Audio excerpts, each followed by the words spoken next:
blast from the past. That goes back to 1987 when I was 21 years old. I wrote that for an album I released that year called 21, and it's called O'Reilly's Song.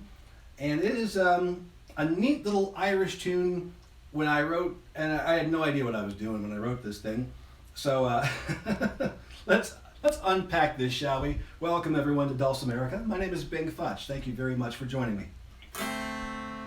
We today are looking at our third song of the month of April out of 5. This is for advanced level students, players of the mountain dulcimer who are really feeling like hard. So here's one for you, and it's going to be a lot of fun. There's a lot of weirdness going on here. And we are in DAC tuning, by the way. DAC tuning, and that is Aeolian mode for the mountain dulcimer. That's pure mode, so we are tuning into the mode and starting our scale from the 1st fret. Now, because we've changed the melody string down to C from D, if you were in DAD tuning, that means that when we press down at the 1st fret, that D is going to be there instead of E. So technically speaking, this tune is in the key of D minor. There is one flat. D minor is our first droning chord. We have our triplets, boom, boom, da da da da da da, triplet, triplet, triplet, triplet. Now, as I mentioned last week with our tune Mississippi Sawyer, a lot of tunes have this 2 times through the A part, 2 times through the B part. That's the same thing that's going on here. We have repeat cymbals at the beginning of measure 2 and at the end of measure 9. We have the pickup measure, which is the dum dum da da da da da dum. We never go back to that again. So we play it once, and then we get into our A section. We play to the end of it. We come back to the beginning of the A section, and then keep moving. On to the B section. Notice that there's a key change here. Now we're no longer in the key of D minor. Technically, we are in the key of G major at this point. So we've gone from D minor to G major in the B section. So, but you know, your first hint, your first clue would have been this dark and minor sounding thing we were leading up with, you know. And then all of a sudden, now it's different. So anyway, get into the B part, and what this is we are just sort of playing through these, or arpeggiating through these chords. So we start off with a D major chord. It's 2-0-1. And the melody comes out of that.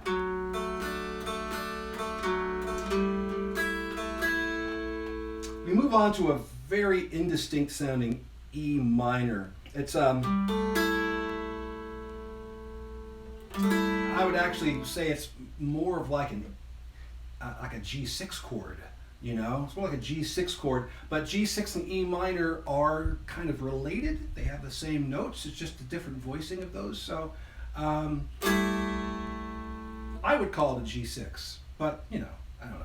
In any case, we come from here.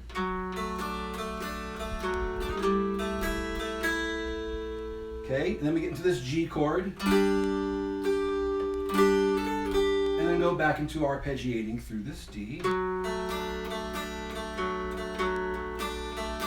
And then our E minor or our G6 there, and then this really cool stuff right here. We have a G minor, and then we do a G minor 6. Such a fun change. And then we bring it down to D major. Those are not changes that we hear a lot coming from the mountain dulcimer, so it's just a lot of fun to kind of play with. So from the B part again, arpeggiating through these different chords, starting off with our D major, E minor or G6, coming down to G, back to our D, G minor, G6, and down to D. All right. Now, the big thing here in the A part is perpetual motion on the strum. And the name of the strum, I named the strum because that's what it sounds like to me, is big phenomena. Big phenomena, big phenomena, big phenomena. Big phenomena, big phenomena, big phenomena, big phenomena, big. You ever do that? You ever just kind of create these little, anyway. So, we've got that. We're going to start off, we're going to move our way very slowly through. This big phenomena is going to be able to be the foundation for everything melodic. That's the motion of everything coming through A. Now you'll also notice I'm using inward strums. I'm going alternating pick direction, back and forth, and that can get a little crazy with the way that we're doing these triplets. You may have to reset yourself every now and again. So, you know, for example,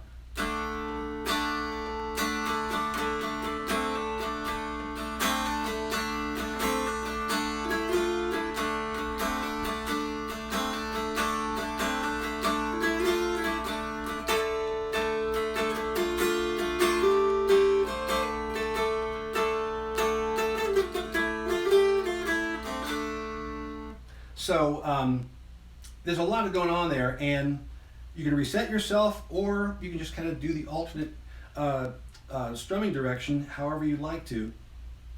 You'll see a couple of times I'm using, and it's written in there as well, these hammer-ons.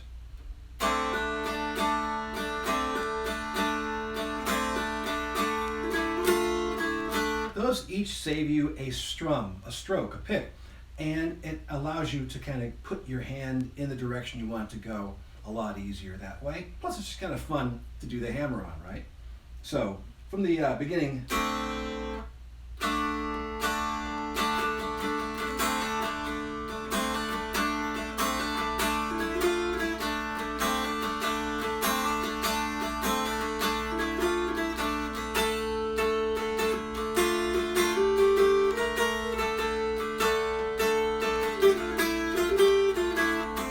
Repeat.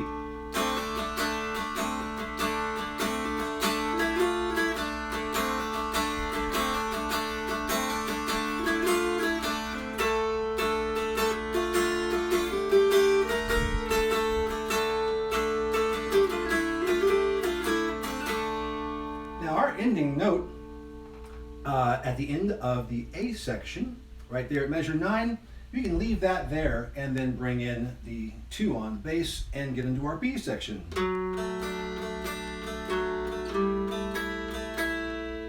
Sometimes I do a little thing right here.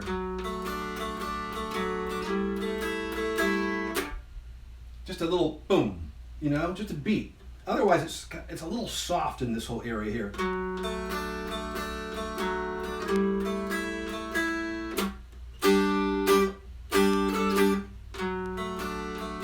Notice how short and staccato I made that phrase there in the middle. You don't have to do it that way, but of course, that's how it was recorded.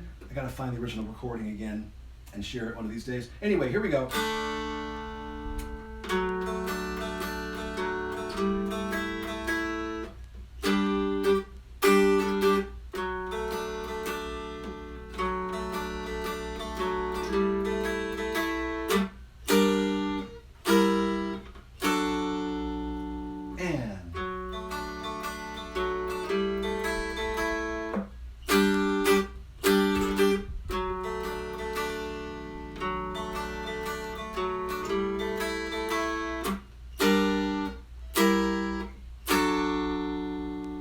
On and on, over and over again. That is O'Reilly's song, and it's just kind of crazy how long I have been in a relationship with this instrument.